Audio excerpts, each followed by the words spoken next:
Wis ono sing menang karena Indonesia dikuasai oleh Fir'aun yang namanya Jokowi, Korun yang namanya Antoni Salim dan 10 naga, gak 9, 10 saya kira, Haman yang namanya Luhut.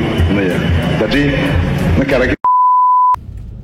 Perumpamaan tentang Fir'aun dengan kondisi saat ini tidak lepas juga dari tokoh lainnya yang disamakan dengan Haman dan juga Korun.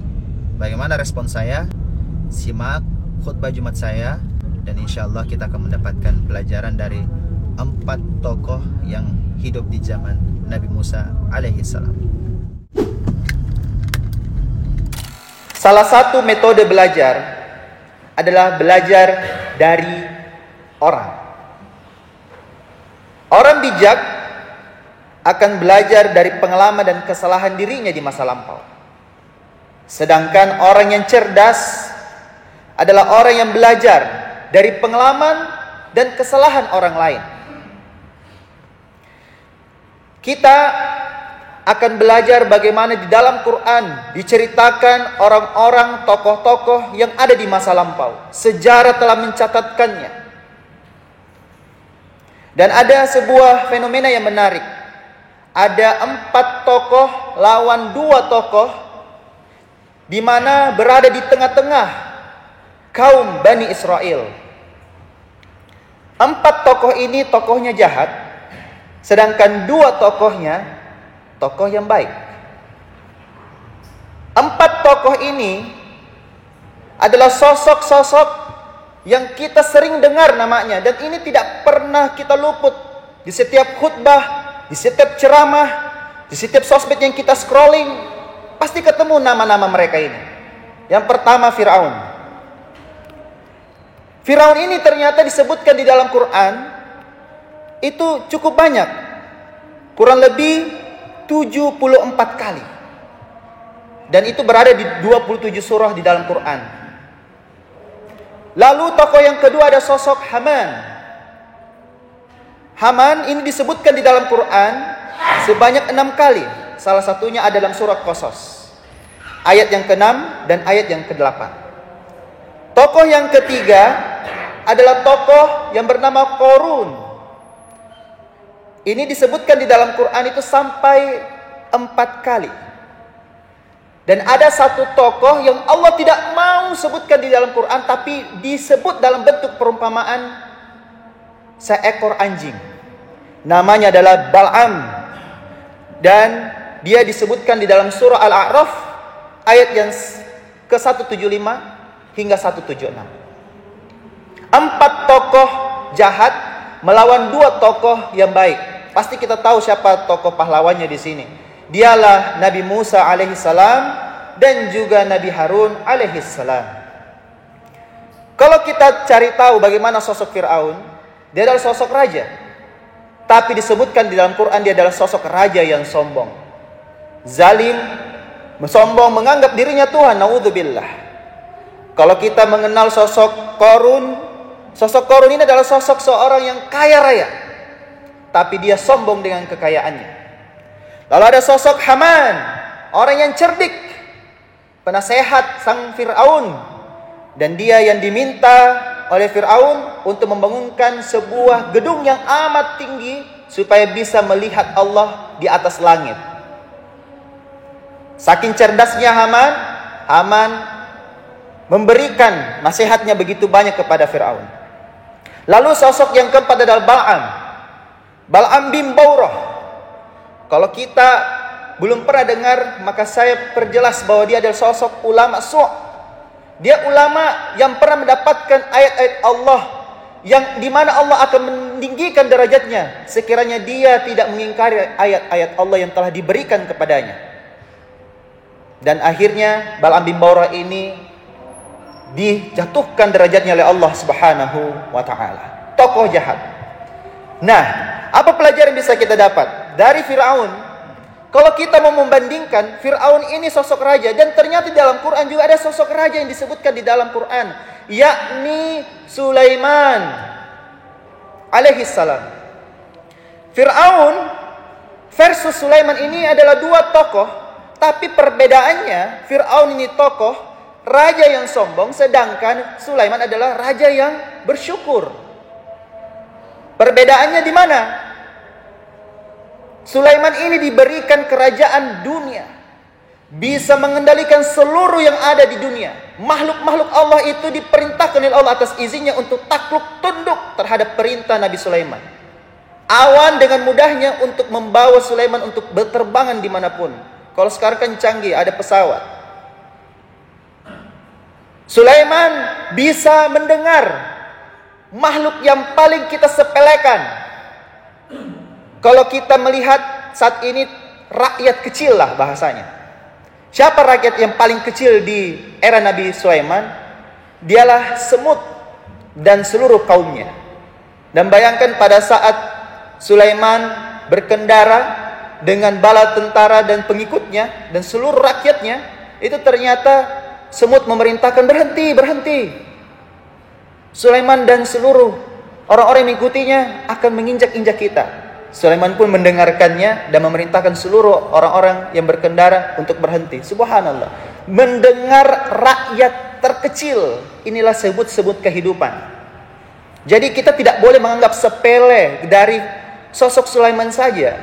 Kita belajar agar kita tidak menyepelekan apapun.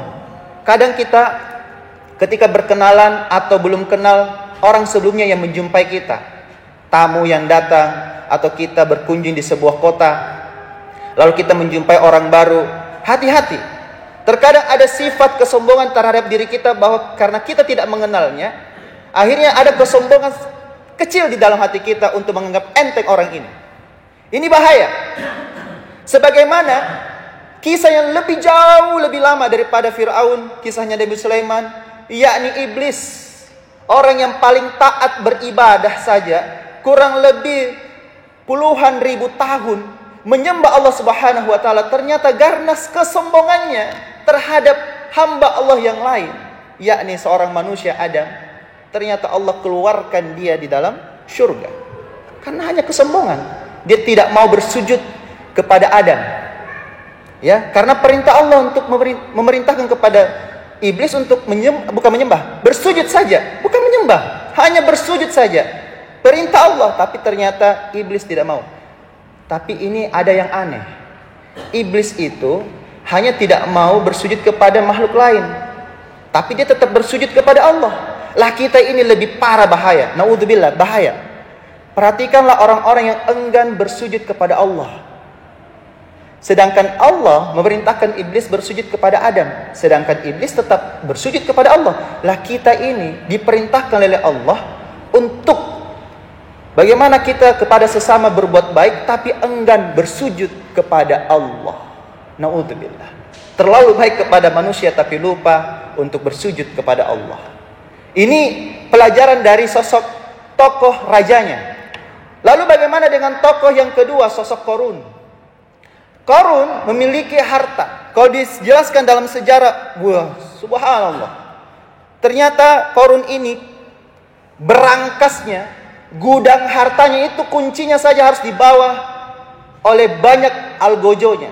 Hanya kuncinya saja untuk membuka. Begitu banyaknya orang-orang yang menjadi karyawannya, bahasanya di sini kita pengusaha. Banyak pelayannya. Kurang lebih di sini disebutkan di dalam sejarah itu ada ribuan. 4.000 pengawal, ada 300 pelayan perempuan dan 600 pelayan laki-laki. Saking kayanya, tapi ternyata di dalam Quran disebutkan orang yang sombong terhadap harta yang Allah titipkan kepada dia. Dan Allah tenggelamkan hartanya karena dia menyombongkan diri dengan kata-kata apa? Innama utitu ala ilman indi. Ini semua harta yang kudapatkan karena kehebatan diriku, karena kehebatan ilmuku, karena saya jago. Itu kata-kata kesombongan. Jadi kalau ada yang bilang jago kak, hebat kak, saya memang jago. Kata-kata ini adalah kesombongan seperti Qarun. Dan akhirnya apa yang terjadi? Dia diabadikan namanya menjadi harta karun. Yang kita sering berlomba-lomba mengejarnya, harta karun. Itu hartanya Qarun. Tapi pembandingnya adalah sosok Nabi Sulaiman lagi. Beliau punya nikmat karunia dari Allah berupa harta yang begitu luar biasa, singgasananya saja itu Ratu Balkis itu bisa dipindahkan dalam waktu belum kita selesai berkedip sudah pindah. Kecepatannya kecepatan cahaya. Kecepatan cahaya ini begitu cepat, bisa menembus ruang dan waktu. Tapi bayangkan ketika Nabi Sulaiman diberi nikmat tersebut, dia hanya berkata, "Hadza min fadli Rabbi." Ini semua adalah karunia dari Allah. Hadza min fadli Rabbi. Bayangkan pembandingnya, perbedaan antara Qarun dengan Sulaiman yang sama-sama dititipkan harta yang banyak, melimpah yang kita tidak mampu untuk memilikinya hingga akhir zaman. Seberapapun keras usaha kita, ya di dunia ini Jeff Bezos, Elon Musk, Bill Gates tetaplah orang terkaya. Kita mau lambung bagaimanapun, waduh kayaknya susah. Tapi ada yang lebih kaya daripada mereka sebelum mereka ada di muka bumi ini, yakni Sulaiman alaihissalam, yang dimana doanya bahkan dia minta kepada Allah agar tidak ada yang manusia, tidak ada lagi manusia yang mendapatkan nikmat seperti yang dia rasakan setelah sepeninggal beliau. Tapi perbedaannya, Sulaiman bersyukur, dia memuji Allah ketika ada yang memujinya terhadap nikmat Allah yang begitu banyak. Contoh, ada yang puji ki, wih, jago tak, hebat tak, ya tahu wah, naik karir tak. Tapi saat dipuji seperti itu kita sebut alhamdulillah. Lalu kita memanjatkan hati kita kepada Allah, hadza min fadli Rabbi. Sampaikan itu kepada manusia, sampaikan kepada karyawan kita, sampaikan itu kepada teman-teman kita, teman reuni kita, seangkatan kita. Mungkin kita mendapatkan nikmat Allah lebih daripada saudara-saudara kita, maka selalulah sebut hadza min fadli Rabbi, ini karunia dari Allah. Titipan aja. Sewaktu-waktu Allah bisa cabut nikmat tersebut. Kita belajar dari sosok Nabi Sulaiman, pembanding dari Qarun. Sebanyakan kita karena Qarun pembandingnya kaya raya sehingga kita tidak mau berusaha cari harta. Enggak begitu. Tetaplah kita mengejar, mencari harta yang halalun thayyibah. Ini tokoh yang kedua. Lalu tokoh yang ketiga kita kenal dengan nama Haman. Seorang menteri, penasihat raja, orang yang cerdas, developer lah bahasanya, pembangun perumahan, ya. Dia bangun gedung-gedung yang tinggi. Haman ini kalau mau dibandingkan ini banyak sekali. Umar bin Khattab menjadi pembandingnya, Utsman bin Affan pembandingnya, yang setelah Rasulullah Sallallahu Alaihi Wasallam atau ketika bersama Rasulullah Sallallahu Alaihi Wasallam menjadi sosok sahabat.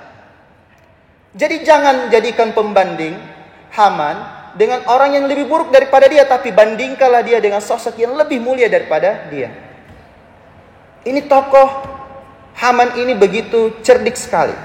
Diberikan akal, kepintaran, tetapi dia gunakan untuk bermaksiat dan sombong di hadapan manusia. Diabadikan di dalam Quran. Maka berhati-hatilah ketika disebut di dalam Quran, walaupun berapa kali disebut dalam Quran, tapi kalau menjadi tokoh jahat, abadi. Ini ibaratnya rekam jejak. Rekam jejak digital saat ini. Berhati-hati ketika anak cucu kita nanti, di saat kita meninggal dunia, lalu dia ketik di Google. Dia ketik nama kita, ternyata muncul seorang koruptor. Na'udzubillah. Ini yang harus kita hindari. Di dalam Quran diabadikan nama Haman sebagai seorang yang punya kepentingan terhadap Firaun. Ini kita harus berhati-hati ketika rekam jejak digital kita ternyata bukan sebagai tokoh yang baik, bukan tokoh sebagai pahlawan, tetapi menjadi tokoh yang jahat. Na'udzubillah. Lalu tokoh yang terakhir adalah tokoh dari sosok Bal'am bin Baurah. Bal'am bin Baurah ini diberikan nikmat Allah berupa ayat-ayatnya. Sampai-sampai diabadikan di dalam kisah Rasulullah SAW menyebut bahwa Bal'am bin Baurah ini mendapatkan karunia Allah ketika dia berdoa pasti dan pasti dikabulkan. Pasti dan pasti dikabulkan. Tetapi sayangnya karena kepentingan dengan seorang Raja Madian saat itu hidup, dan Bani Israel saat itu, dan Nabi Musa mau datang ke tempatnya, ke wilayahnya, tetapi Raja Madian mau menolak kedatangan Nabi Musa dan Bani Israel, bala tentara Bani Israel. Dan dicarilah sosok Bal'am bin Baurah untuk mendoakan supaya ditimpakan musibah dan bencana kepada Nabi Musa. Tapi awalnya tidak mau, tapi ditawari, akhirnya masuk lewat jalur istri. Mendatangi wanita tercinta dari sosok Bal'am bin Baurah, ulama yang sangat luar biasa, ibadahnya, keilmuannya tidak diragukan. Nabi Musa itu adalah Sosok yang sangat diidolakan oleh Bal'am bin Baro. Dia mengatakan tidak mungkinlah saya mendoakan sosok Nabi Musa. Saya belajar banyak dari beliau. Tetapi dia ditawari lewat jalur wanita.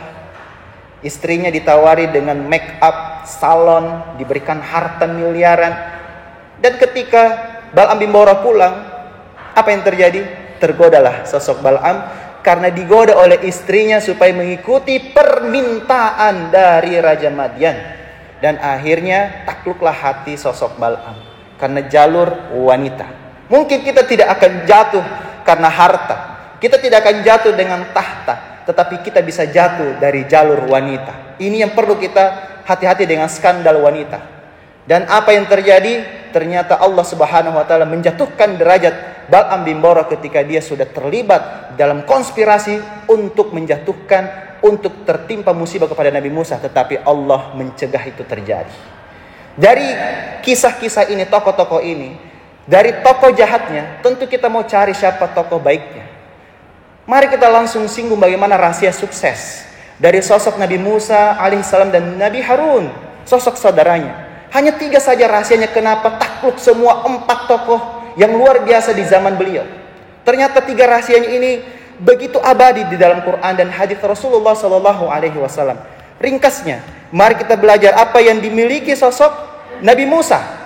Nabi Musa ini kenapa akhirnya menang melawan Fir'aun?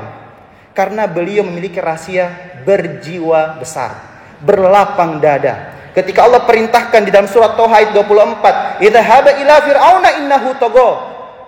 Datangilah Fir'aun karena dia telah melampaui batas. Allah perintahkan Nabi Musa, sedangkan Nabi Musa ini kita tahu riwayatnya. Nabi Musa ini orang yang cadel. Nabi Musa ini miskin.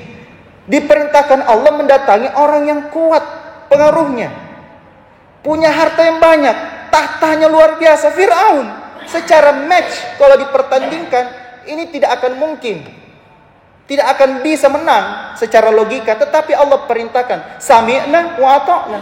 Tapi Nabi Musa berdoa dalam surat Toha 25, Rabbi shrahli sodari, ya Robku, berikanlah aku kelapangan dada, lapangkanlah dadaku, supaya apa? Tidak gampang baper menghadapi pernah menjadi ayah angkatnya, yakni Fir'aun. Karena Fir'aun itu waktu Nabi Musa alaihissalam masih bayi, itu hampir sebenarnya terbunuh, tetapi ternyata konspirasi Allah Subhanahu wa taala memberikan ilham kepada ibu dari Nabi Musa untuk menghanyutkannya di sungai. Dan di saat semua bayi-bayi laki-laki disembelih, dibunuh, dan membiarkan bayi-bayi perempuan itu hidup, ternyata bayi laki-laki yang bernama Nabi Musa itu ternyata ada di dalam istana. Fir'aun yang saat itu memerintahkan kepada seluruh bala tentaranya untuk menyembelih, membunuh bayi laki-laki yang baru lahir maupun yang sudah lahir. Ternyata Fir'aun mendapati di dalam rumahnya, di dalam istananya megah ada sosok Nabi Musa. Tetapi ketika dewasa harus dimintai untuk mendatangi Fir'aun dan mendakwahinya. Tapi dakwahnya Nabi Musa adalah kelapangan dada. Ini rahasia yang pertama, berlapang dada. Rabbi shrahli sodari. Dilanjutkan ayat berikutnya, wa yassir li amri, supaya mudah urusan. Wahlul 'uqdatan min lisani yafqahu qawli. Pasti kita tahu ini doa. Ayat 25 hingga ayat 28 di surah Toha. Ini rahasia yang pertama. Rahasia yang kedua, kenapa sosok Nabi Musa ini bisa menang melawan Fir'aun dan bala tentaranya? Qarun pun takluk, Haman pun kalah, Bal'am bin Baro pun tidak bisa ngapa-ngapain. Kenapa? Karena dakwahnya dengan lemah lembut. Lemah lembut. Sekiranya kalau berbuat kasar, sosok Nabi Musa, pastilah Fir'aun ini makin menolak dakwahnya sosok Nabi Musa. Tetapi Allah perintahkan lagi, sama, idhhaba ila fir'auna innahu tagha. Masih surat Toha ayat 43. Diperintahkan lagi pada Nabi Musa untuk mendatangi Fir'aun karena dia telah melampaui batas. Tapi saat itu Allah memerintahkan dengan cara apa? Faqula lahu qawlan layyina la'allahu yatadhakkaru aw yakhsha. Ternyata rahasianya adalah berbicaralah kamu berdua dengan Harun kepada sosok Fir'aun dengan cara apa? Dengan kata-kata yang lemah lembut. Mudah-mudahan dia sadar atau takut. Sadar atau takut. Bayangkan perintahnya adalah berlemah lembut. Ini rahasia yang kedua.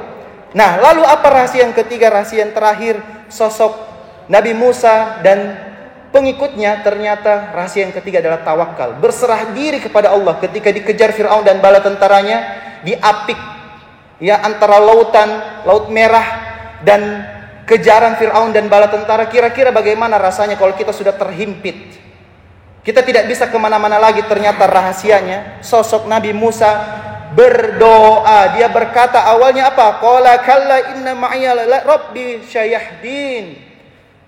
Nabi Musa menjawab, sekali-kali tidak. Kita tidak akan tersusul. Sesungguhnya Tuhanku besertaku. Kelak dia akan memberi petunjuk kepadaku. Dan akhirnya Nabi Musa pun berdoa dan ternyata mendapat ilham supaya apa? Membelah lautan dengan tongkatnya. Masya Allah. Siapa yang sangka keajaiban itu terjadi dalam kehidupan kita ketika kita mengenal dan mengetahui sejarah dari tokoh-tokoh hebat, pahlawan di masanya. Semoga kita semua bisa menjadi tokoh baik, rekam jejak digital kita menjadi baik dimanapun kita berada. Barakallahu lakum fil Qur'anil Karim, wa nafa'ni wa iyyakum fihi minal ayati wa dzikril hakim, wa taqabbal minna wa minkum tilawatahu innahu wal ghafurur rahim.